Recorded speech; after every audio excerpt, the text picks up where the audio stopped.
नमस्कार, माझं नाव वैभव माने. तुम्हा सर्वांना नवरात्रीच्या मनपूर्वक शुभेच्छा. पुन्हा एकदा एक नवीन व्लॉग घेऊन आलो आहे.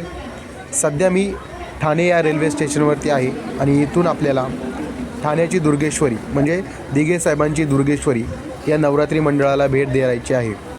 आपल्याला ठाण्याच्या दुर्गेश्वरीला जर जायचं असेल तर ठाणे या पश्चिम दिशेला म्हणजे ठाणे वेस्ट या ठिकाणी यायचं आहे. समोर जो ठाण्याचे बस स्थानक आहे तिथून आपल्याला सरळ खालच्या दिशेने चालत जायचं आहे.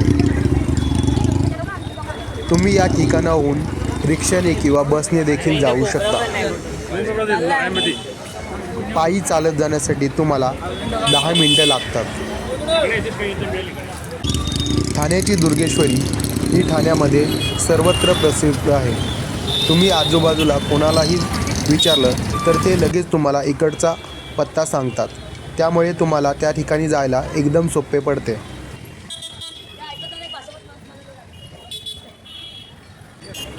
समोर आपल्याला मारुतीचे मंदिर दिसते. तिथून आपल्याला डाव्या बाजूला म्हणजे लेफ्ट साईडला वळायचं आहे. तिथून सरळ गेलं की एक नाका लागतो. आजूबाजूला भाजी मार्केट आहे ते देखील तुम्ही पाहू शकता. त्यानंतर पुढे चालत गेल्यानंतर आपल्याला उजव्या बाजूला म्हणजे राईट साईडला वळायचं आहे. राईट साईडला वळल्यानंतर समोरच ठाण्याची दुर्गेश्वरी आपलं मनपूर्वक स्वागत करते असा बोर्ड देखील आपल्याला दिसून येतो. आपण पुढे गेल्यानंतर दिघे साहेबांचा एक पुतळा आपल्याला दिसतो. तुम्ही जर धर्मवीर चित्रपट पाहिला असेल तर त्या चित्रपटामध्ये देखील हा पुतळा दाखवलेला आहे. मी दिघे साहेबांना प्रणाम करून पुढे चालू लागलो. आपल्याला समोर जे दिसत आहे तेच आहे भव्य आणि दिव्य प्रवेशद्वार.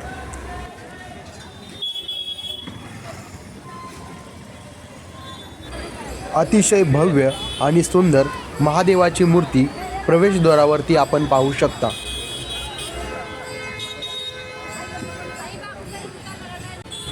प्रवेशद्वाराच्या आजूबाजूलाच पूजेचं साहित्य आपल्याला मिळतं. ते देखील तुम्ही घेऊन देवीची ओटी वगैरे भरू शकता. या ठिकाणी आपल्याला जर नऊवाऱ्या साड्या घ्यायच्या असतील त्या देखील उपलब्ध आहेत.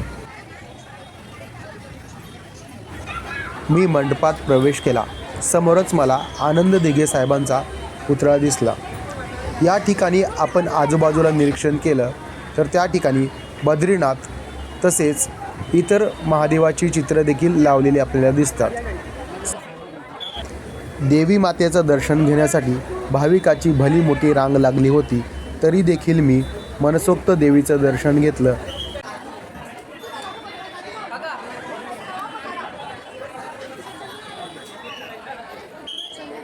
देवीच्या गाभाऱ्यात आजूबाजूचा जो देखावा आहे तो अत्यंत मनमोहक असा आहे.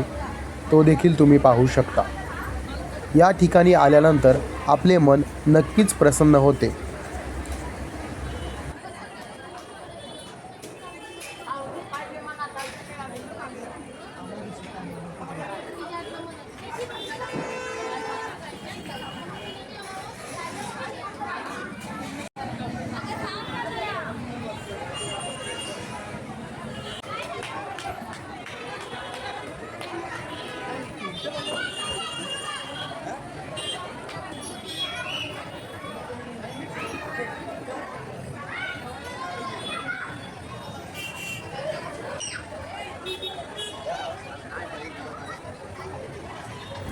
या ठिकाणी भाविक मोठ्या भक्तिभावाने देवीची पूजा करताना आपल्याला दिसत आहेत.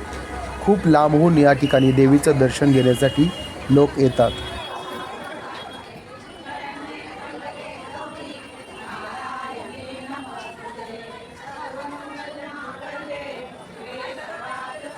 मंदिराच्या गाभाऱ्यात अत्यंत सुरेल आवाजात देवीसाठी भजनं गायली जात होती. ती मी ऐकतच राहिलो.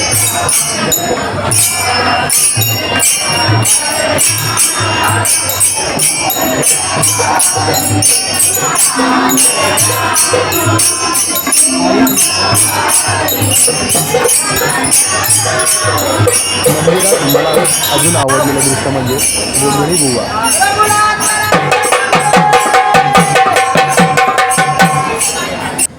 मी देवी मातेचं दर्शन घेतलं आणि पुढे आलो.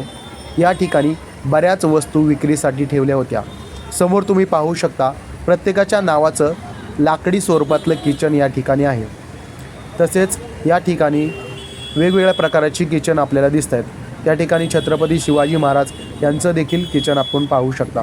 समोर पूजेसाठी लागणाऱ्या वस्तू या ठिकाणी तुम्ही पाहू शकता.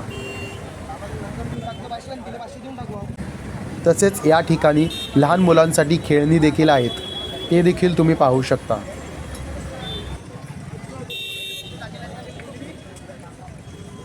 अजून तुम्ही पाहू शकता पूजेचं साहित्य आहे, म्हणजे महादेवाच्या पिंडी असतील, मोठमोठे शंख असतील किंवा छत्रपती शिवाजी महाराजांचा छोटासा पुतळा असेल किंवा मोठमोठ्या रुद्राक्षाच्या माळा देखील या ठिकाणी आहेत.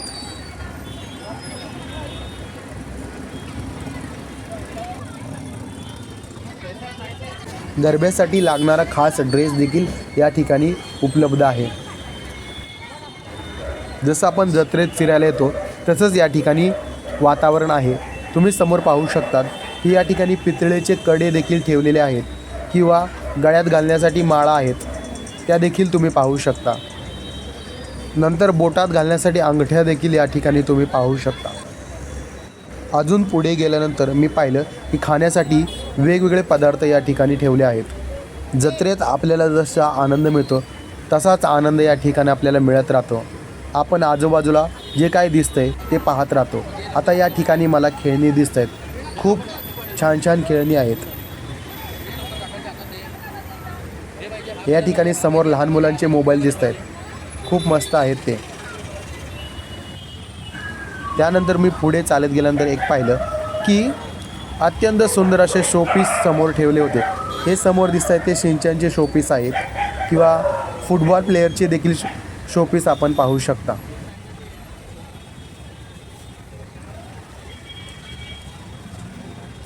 या ठिकाणी किचन देखील आहेत, ते देखील तुम्ही पाहू शकता. एक वेगळ्या प्रकारचं किचन मला या ठिकाणी दिसलं. बटन दाबल्यानंतर ते फिरत होतं. त्यानंतर बांगड्या देखील विविध प्रकारच्या आहेत, त्या देखील तुम्ही पाहू शकता. तसंच मेकअपचं साहित्य देखील या ठिकाणी आहेत. समोर तुम्ही पाहू शकता बोरं देखील विकायला ठेवली होती आणि या ठिकाणी खूप सारे घड्याळ देखील विक्रीसाठी होते. तुम्ही पाहू शकता किती सारे घड्याळ या ठिकाणी आहेत. अजून पुढे गेल्यानंतर अजून एक किचनचं दुकान या ठिकाणी मला दिसलं. वेगवेगळ्या प्रकारची किचन या ठिकाणी आहेत.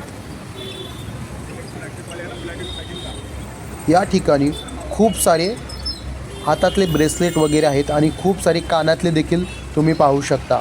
अनेक प्रकारचे कानातले या ठिकाणी दिसत आहेत.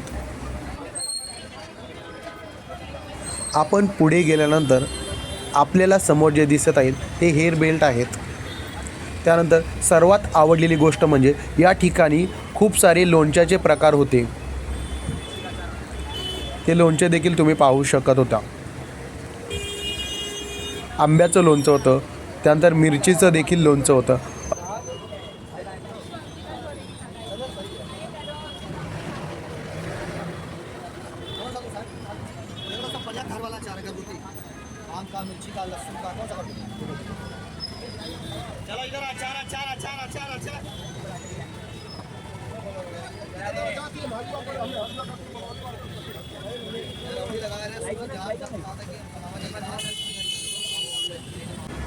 समोर तुम्ही पाहू शकतात विविध प्रकारचे पापड विक्रीसाठी ठेवले होते.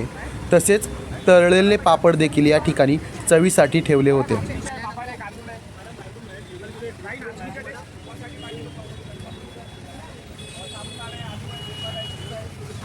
या जत्रेत खूप काही विक्रीसाठी ठेवण्यात आले होते.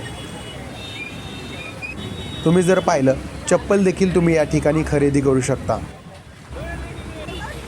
समोर पाहिलं तर लहान मुलांसाठी विविध आकाराची आणि डिझाईनची घड्याळं होती. तसेच या ठिकाणी मोठ्या माणसांसाठी देखील घड्याळं ठेवली होती. या ठिकाणी स्त्रियांसाठी तसेच लहान मुलींसाठी मोठ्या माणसांसाठी खूप प्रकारची घड्याळं होती, ती तुम्ही पाहू शकता. अनेक प्रकारच्या डिझाईन या ठिकाणी तुम्ही पाहू शकता.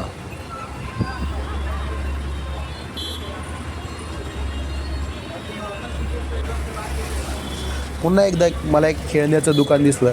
त्या ठिकाणी खूप छान अशी खेळणी होती. समोर मला मातीची भांडी दिसली, म्हणजे मातीचे कप होते. या ठिकाणी कपांचे अनेक प्रकार होते. अनेक रंगामध्ये ते कप दिसत होते. त्यानंतर या ठिकाणी पैसे जमवण्यासाठी मातीचा गल्ला देखील तुम्ही पाहू शकता. जत्रा पाहून झाली आणि आता मी आणखी एक ठिकाण पाहायला निघालो.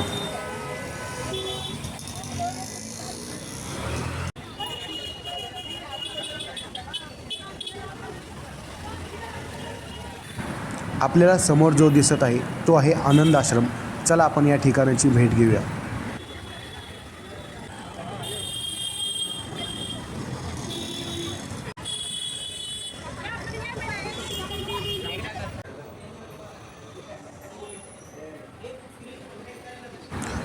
आतमध्ये प्रवेश केल्यानंतर दिघे साहेबांची एक मोठी प्रतिमा आपल्याला दिसते. तसेच या ठिकाणी दिघे साहेबांचा पुतळा देखील आहे आणि मोठी प्रतिमा आपल्याला दिसत आहे.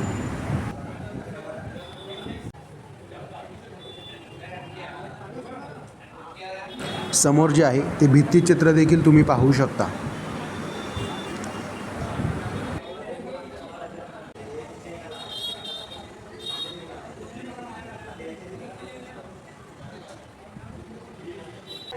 समोर जो दिसत आहे तो जुन्या काळातील टेलिफोन आहे.